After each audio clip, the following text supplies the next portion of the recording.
Շիրակի մարզում այս տարի 3000 հեկտարից ավել կարտոֆիլ է մշակվել, որի 2%-ը շուրջ 50 հեկտարն արդեն ոռոգվում է կաթիլային համակարգով։ Շիրակցի գյուղատնտեսները սկսել են ոռոգման համակարգի նոր տեխնոլոգիաների կիրառումը, քանի որ դաշտերում աշխատուժի պակաս կա, նաև ոռոգման ջրի ծախսն են կրճատել։ Անցած տարի փորձարկել, այս տարի արդեն ազատանցի Աբրահամյան եղբայրները իրենց 16 հեկտար կարտոֆիլի դաշտերը սկսել են ոռոգել կաթիլային եղանակով։ Շուրջ 10 միլիոն դրամ վարկ են վերցրել կաթիլային ոռոգման համակարգը կառուցելու համար։ Ոռոգման բաց համակարգից ջուրը խողովակով պոմպ է մղվում, հատուկ զտիչ սարքն էլ արդեն դաշտի խողովակներ ու կաթիլ ջրվում են կարտոֆիլի դաշտերը։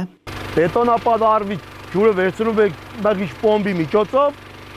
այնտեղ այդ ֆիլտրացիոն համակարգն է, որ մաքրում են տղաները։ Ժամանակ առ ժամանակ այդ ֆիլտրացիոն համակարգը սպասարկում է, որպեսզի ռեդինյա խողովակները չխցանվեն։ Ռեդինյա խողովակների խցանվելու դեպքում այստեղ հիմա տեսեք ինտենսիվ կատոցներ կան ջրի, խցանվելու դեպքում այս կատոցները չի լինելու։ Ու մենք ես չենք կարողանալու դաշտում վերականգնենք դրա համար, քանի որ ջուրը պղդոր է, բաց համակարգով է, բաց ցանցով է գալիս ջուրը, փակ ցանցով չէ մեր ջուրը։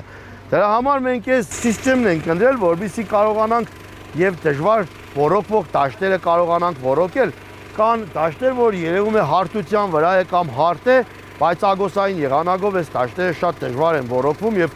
բերքն ենք փչացնում։ Ակոսային եղանակով ջրելու դեպքում եւ ջրի ծախսն է շատ եւ ոչ համաչափ էին ջրվում դաշտերը, որն էլ իր հերթին բերքի վրա էր ազդում։ Այս եղանակով, ասում է, առողջ բերք կստանան։ Մեր ստացած բերքը աշնան առողջ է լինելու։ Կա փուլ կարտոֆիլի վեգետացիայի ընթացքում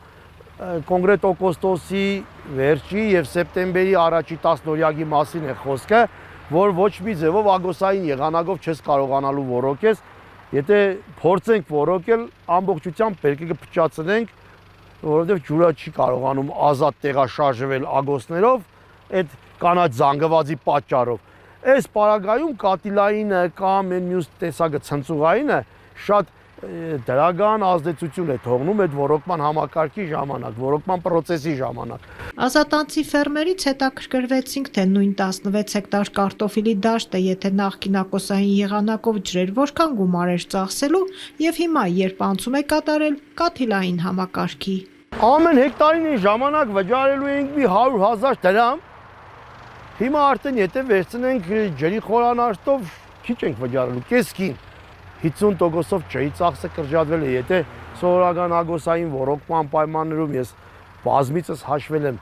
600, 700, 800 նույնիսկ 1000 խորանարդ մետր ջուր է օգտագործում 1 հեկտարի հաշվով։ Ոռոգման ջրի կորուստ չունենք, դա ամենակարևորն է, ասում է Գևորգ Աբրահամյանը։ Դաշտի վերջնամասում բավականին մեծ ջրի կորուստներ են կուտակվում, գոյանում։ Այս պարագայում երևի նկատելի է, դուք էլ ֆիքսեցիք, տեսաք, որ ջրի կորուստ ընդհանրապես չկա, ճանապարհները չոր են, մաքուր են, դաշտի եւ սկզբում եւ դաշտի վերջում էֆեկտը դրանում է, որ ջրի կորուստ մենք ընդհանրապես չունենք, ջրի խնայողություն։ Վերջինիս կարծիքով կլիմայի գլոբալ տաքացման եւ ջրային պաշարների սակավության պայմաններում կաթիլային համակարգին անցումը լուրջ տնտեսումներ կարող է ապահովել։ Ուղղակի այս պարագայում, երբ որ ամբողջ աշխարհը գնում է քաղցրահամ ջրի կրիզիսի, մենք փորձում ենք բնապահպանության մասին ավելի շատ մտածել։ Եվ մեր բույսի բերքի մասին ենք մտածում, եւ ինչու՞ չէ,